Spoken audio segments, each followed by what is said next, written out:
Hello, नमस्कार। स्वागत है आप सबका इंडी मसाला पॉडकास्ट के एक नए एपिसोड में और मैं हूं आपका होस्ट और दोस्त अमित शेखर इंडी मसाला। आज की टॉपिक नींद से रिलेटेड है और क्या आप जानते हैं कि आपकी जो नींद की पैटर्न है, स्लीपिंग पैटर्न है, वो एज के साथ चेंज होती रहती है और क्या हम कुछ ऐसी चीज़ें कर सकते हैं जिससे हम अपनी स्लीप को प्रायोरिटाइज कर सकें, क्योंकि good sleep is equals to good health.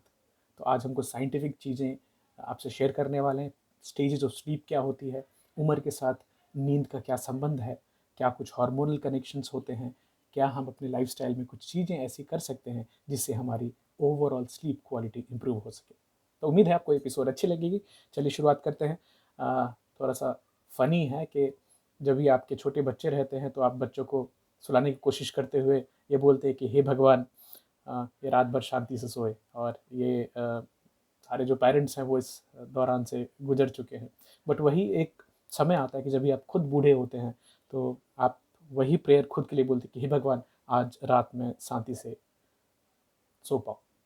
तो मुझे ओशो की एक टॉक याद आती है जिसमें वो बताते हैं कि प्राणवायु का कनेक्शन, आपके पास जितनी प्राणवायु रहेगी आप उतना ज़्यादा सोएंगे। और एग्जाम्पल देते हैं छोटे बच्चों का, तो जैसे जैसे छोटे बच्चे रहते हैं वो दिन में 16 घंटे 18 घंटे सोते हैं। जैसे जैसे आपकी एज बढ़ती है आपकी स्लीप कम होती जाती है। और ये अगर आप हिस्टोरिकली भी अपने आजू बाजू देख के चेक करना चाहें तो जो ओल्ड एज में लोग होते हैं उनको नींद काफ़ी कम आती है। तो more pranavayu, more sleep, that's what Osho says, and good sleep is equals to good health. CDC के हिसाब से, जो कि कोविड के दौरान काफ़ी फेमस रही, CDC बार बार गाइडलाइंस देती थी, centre of disease control USA में है।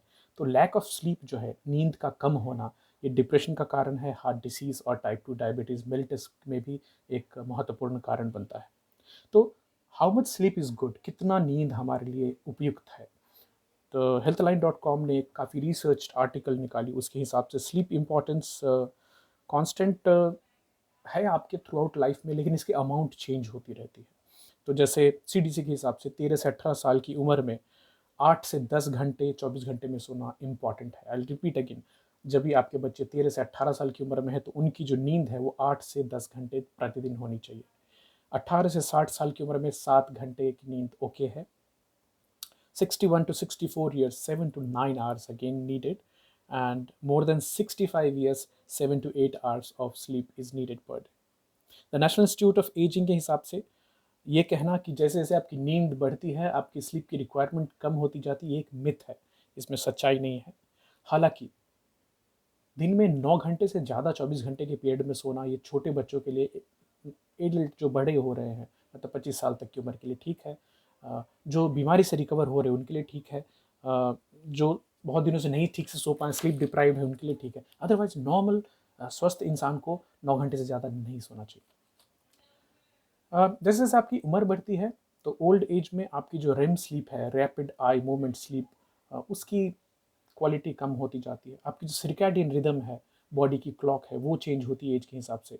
तो जो ओल्ड एज हमारे सीनियर सिटीजन्स हैं वो जल्दी सोते हैं और जल्दी सुबह में उठ भी जाते हैं, ये सर्कैडियन रिदम की चेंज की वजह से होता है। स्लीप के कुछ स्टेजेस होते हैं, बड़ी इंटरेस्टिंग इन्फॉर्मेशन मिली मुझे, आपको भी सुन के अच्छा लगेगा। स्टेज 1 स्लीप, जिसको हम non REM sleep, non rapid eye movement sleep बोलते हैं, इसमें आपकी हार्ट रेट, आपकी ब्रीदिंग, आपकी आंखों की जो मूवमेंट होती है वो धीरे धीरे स्लो होने लगती है। स्टेज 2 में अभी भी non rapid eye movement, non REM sleep ही चल रही है। आपकी हार्ट रेट और ब्रीदिंग अभी और ज़्यादा स्लो हो गई है। आपकी बॉडी का टेम्परेचर ड्रॉप होने लगता है। आई मूवमेंट धीरे धीरे बंद होने लगती है और ब्रेन की एक्टिविटी जो है, इलेक्ट्रिकल सिग्नल्स, वो भी धीरे धीरे स्लो होने लगते हैं। तो बड़ी ब्रीफ इलेक्ट्रिकल एक्टिविटी ब्रेन में देखी जा सकती है। स्टेज 3, अभी भी नॉन रैपिड आई मूवमेंट ही चल रही है, बट अभी आपके हार्ट रेट और ब्रीदिंग अपने स्लोएस्ट लेवल पे आ चुके हैं। आपके मसल्स रिलैक्स हो गए हैं अभी इस स्टेज 3 स्लीप में। और अभी इस समय में अगर कोई आपको उठाए तो आपके लिए उठना काफ़ी डिफिकल्ट होगा, बिकॉज आप एक इंटेंस स्लीप वाली स्टेज में चले गए। सबसे आखिरी में स्टेज 4 आती है, REM sleep, which is rapid eye movement. Rapid eye movement क्यों बोलते हैं कि अभी आपकी जो आंखें हैं वो साइड बाय साइड मूव करती रहती है, बड़ी तेज़ी से करती हैं। आप डिस्पाइट बीइंग क्लोज्ड भी आंखों में मूवमेंट अगर कोई आपको देखे उस समय में तो आपकी आंखें घूमता हुआ देख सकता है। आपकी ब्रेन में मिक्स्ड एक्टिविटी होती है और ये डीप स्लीप की अवस्था में ही आप सपने देखते हैं, स्वप्न आते हैं, the dreams which you see during it comes during the REM sleep. तो sleep at 18 to 25 years of age, तो once you are adult at 18, but आपकी ब्रेन की डेवलपमेंट अभी नई साइंटिफिक रिसर्च के हिसाब से 25 साल की उम्र तक चलती रहती है। तो अभी 18 से 25 साल वाले जो यंग एडल्ट्स हैं उनको स्लीप क्यों चाहिए? To support the development of brain, continued development of brain, अभी भी ब्रेन की डेवलपमेंट चल रही है। ऑर्गेनाइजिंग एंड स्टोरिंग मेमोरीज, दिन भर में जो बातचीत हुई, ख्यालात हुए, उनको ऑर्गेनाइज करना, स्टोर करना। Keeping up with academic and professional life, कुछ लोग हो सकता है काम भी कर रहे हो, साथ साथ पढ़ाई भी कर रहे हैं, तो उसको मेंटेन करने के लिए। Plus very important, maintaining the emotional and mental health of your body. Also maintaining the energy level for day to day functions, जो दिन भर बहुत सारे काम करने पड़ते हैं। क्यों? क्योंकि हमारे जो यंग एडल्ट होते हैं 18 से 25 साल वाले, उनकी लाइफ बड़ी बिजी हो जाती है, college, extra curricular activities, social life, और insufficient sleep time definitely has effect on the mental health. तो कई सारे साइंटिस्ट हैं वो बोलते हैं स्लीप, बच्चों को ऐसे समझाएं कि it's like charging your mobile. तो अगर आप रात में अपने मोबाइल को पूरी तरह चार्ज नहीं करेंगे तो अगले दिन वो पूरी तरह से आपको फुल डे एनर्जी नहीं देगा। So charge your body by taking a good night sleep, 8 to जो हमारी रिकमेंडेशन है for 18 to 25 year people, the sleep recommendation is 8 to 10 hours, 10 घंटे की सोच। तो एज 26 से 39, 26 to 39, इनको स्लीप क्यों चाहिए? क्योंकि अभी आप अडेप्ट हो रहे हैं लाइफ के मेजर इवेंट्स के अराउंड। आपको एनर्जी प्रिजर्व करनी है, अगर आप पेरेंटहुड में एंटर हो गए हैं या करने वाले हैं तो भी आपको एनर्जी चाहिए होती है। Maintaining performance, work life balance maintain करना, तो काम भी आपको करना है, लाइफ भी मेंटेन करना है। And also very very important is maintaining your mental emotional health is important. तो क्या करना है when you are into 25 plus age and in between 40? Exercise कीजिए रेगुलरली, मेडिटेशन अभी आपको खास कर करना इम्पॉर्टेंट हो जाता है, regular sleeping and waking time set करना और उसको फॉलो करना। साथ के साथ फ्रेंड एंड फैमिलीज में कनेक्शन बढ़ाना, जो कि आपके इमीडिएट घर के बाहर है। तो जो दोस्त हैं, जो परिवार के एक्सटेंडेड मेंबर्स हैं, उनके साथ आपका कनेक्शन रहना बहुत बहुत इंपॉर्टेंट है। Now moving head, sleep in 40s, जो मेरे वाली एज में है। तो अभी स्लीप इन 40s एक नई कंसर्न लेके आता है और वो आती है स्लीप एपनिया।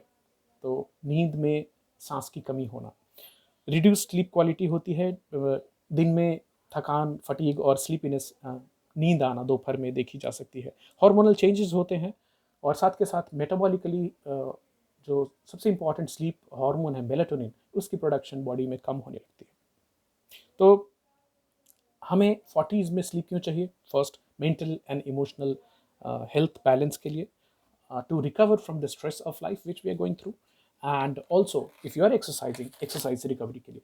तो जिस दिन मैं वॉक करता हूँ, कल 4 किलोमीटर की वॉक हुई, तो कल रात की स्लीप काफ़ी डीप होती है, अच्छी होती है। वाई? बिकॉज हम बात करेंगे उसके बारे में, क्योंकि आप बॉडी को स्लीप एक रिकवरी के लिए एक्स्ट्रा टारगेट देते हैं। स्लीप एपनिया क्या है? ये नॉर्मली 40 तक की एज में औरतों में देखी जाती है और मर्द में उससे भी पहले शुरू हो जाती है। कई मर्दों में तो 25 से 30 साल के बीच में ही स्लीप एपनिया आ जाती है। Something is obstructive sleep apnoea, जो कि जिसके लक्षण क्या है कि आपको दिन में डे टाइम स्लीपनेस महसूस होती है अगर आप रात में अच्छे से नहीं सो पाए हैं। फ्रेगमेंटेड स्लीप होती है, नींद की एक बिना बाधा वाली जो नींद होती है वो नहीं, it's like bouncing in your sleep, आप बेचैन से रहते हैं। तो हर इंसान को लाइट, डीप और रेम स्लीप की साइकिल चाहिए, इंपॉर्टेंट है। अभी जब भी आपकी स्लीप एपनिया रहेगी तो आपकी जो रेम स्लीप है वो इंटरप्टेड रहेगी और आपके सपने भी इंटरप्ट होंगे। तो स्लीप एपनिया से बचने के लिए आप क्या कर सकते हैं? एक तो first and foremost the most important thing is to maintain a healthy weight. BMI आपकी सही होनी चाहिए, क्योंकि ओबेसिटी और स्लीप एपनिया डायरेक्टली कोरिलेटेड है। Also limiting alcohol content could also be very very helpful.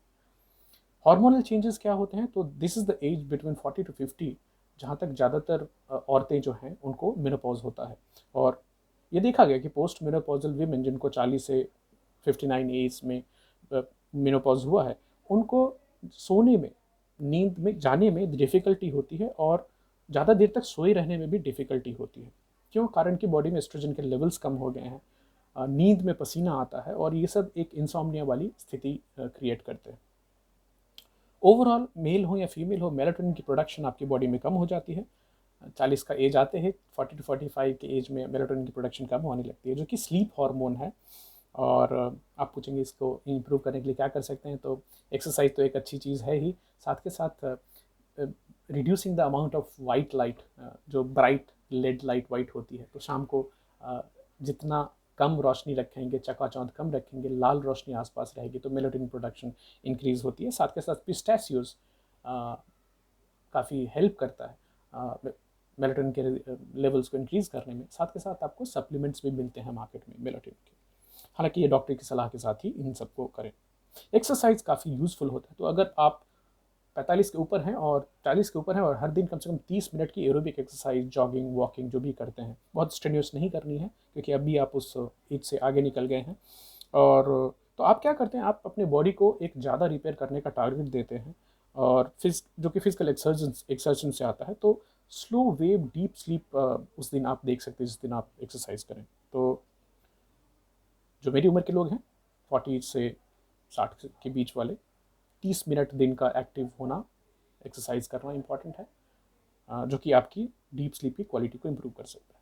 जो 50 के ऊपर के हैं, उनके लिए एक खास इंपॉर्टेंट चीज़ आ जाती है कि हार्ट डिसीज़ के चांसेस अभी बहुत बढ़ गए, क्योंकि अमेरिकन हार्ट एसोसिएशन के हिसाब से अगर आप 65 साल की एज को क्रॉस कर गए हैं, तो आप हाईएस्ट रिस्क में आ जाते हैं हार्ट डिसीज़ के। अब इसके पीछे ऑब्स्ट्रक्टिव स्लीप एपनिया का भी बहुत बड़ा हाथ होता है। क्या करता है कि ऑब्स्ट्रक्टिव स्लीप एपनिया आपकी बॉडी में ऑक्सीजन के लेवल्स को कम करता है, जो कि रिस्क फैक्टर बन जाते हैं हार्ट अटैक के, स्ट्रोक के, हाई ब्लड प्रेशर होने के आपके बॉडी में, साथ के साथ अथेरोस्क्लेरोसिस होने के। तो ये उम्र के हिसाब से ये सब चीज़ें होती रहती है आपकी बॉडी में। एक और चीज़ जो कि ओल्ड एज में आपको और आपकी नींद को प्रभावित करती है, वो लोनलीनेस है। तो सेंटर ऑफ डिसीज़ कंट्रोल के हिसाब से older adults are at increased risk of loneliness. या तो वो अपनी फैमिली को खो चुके होते हैं, या फिर फ्रेंड्स को खो चुके होते हैं, और मोस्ट लाइकली यूएस जैसे सिनेरियो में अकेले रह रहे होते हैं। भारत के जैसा सपोर्ट सिस्टम नहीं होता। हालांकि इंडिया में भी मेट्रो सिटीज़ में अभी ये आपको देखने को मिल जाएगा कि एक पार्टनर के चले जाने के बाद मर्द हो या औरत हो बिल्कुल अकेले रह जाते, बिकॉज बच्चे कहीं और रह रहे हैं और वो कहीं और रह रहे होते हैं। और साथ के साथ पुअर स्लीप है, तो वो लोनलीनेस की फीलिंग को और भी बढ़ा चढ़ा के ऐसा प्रोजेक्ट करती है। तो जाते जाते इस एपिसोड को ख़त्म करते समय इतना बोल सकता हूँ कि वंस यूर इन 40s, आपकी करियर थोड़ी सी इस्टेब्लिश हो गई है, आपके बच्चे थोड़े ग्रो हो गए हैं, तो ग्रोन अप हो गए हैं, तो अभी ये टाइम होता है कि आप अपनी हेल्थ को फोकस में लाएं, प्रायोरिटाइज करें, और लॉन्जेविटी के बारे में सोचें। तो इसके लिए क्या करना है, get into regular sleep pattern, सोने उठने का टाइम फिक्स कीजिए, maintain a healthy lifestyle and exercise regularly. So these are some age-related sleeping pattern changes and how the amount of sleep changes with a growing age we have. उम्मीद है आपको कुछ नई information आज की topic में मिली होगी। आपके विचार ज़रूर शेयर कीजिए। आप मुझे ट्विटर पे, फेसबुक पे, और जो हमारे क्लोज मित्र हैं, आप सबके पास व्हाट्सएप नंबर भी है, आप हमारे व्हाट्सएप इंडियन मसाला ग्रुप पे भी आपके विचार शेयर कर सकते हैं। जो लोग यूट्यूब पे इसको देखते हैं, मैं आपके कमेंट्स का इंतज़ार करूँगा। और आप इस पॉडकास्ट को एप्पल पॉडकास्ट, गूगल पॉडकास्ट, गाना, सावन, स्पॉटिफाई और जहाँ भी आप पॉडकास्ट कंज्यूम करते हैं, वहाँ पे इंडियन मसाला के नाम से इसको खोज सकते हैं। Thank you so much. कल मिलते हैं एक और नई टॉपिक के साथ। तब तक अपना ख्याल रखिए। Thank you so much. Bye bye.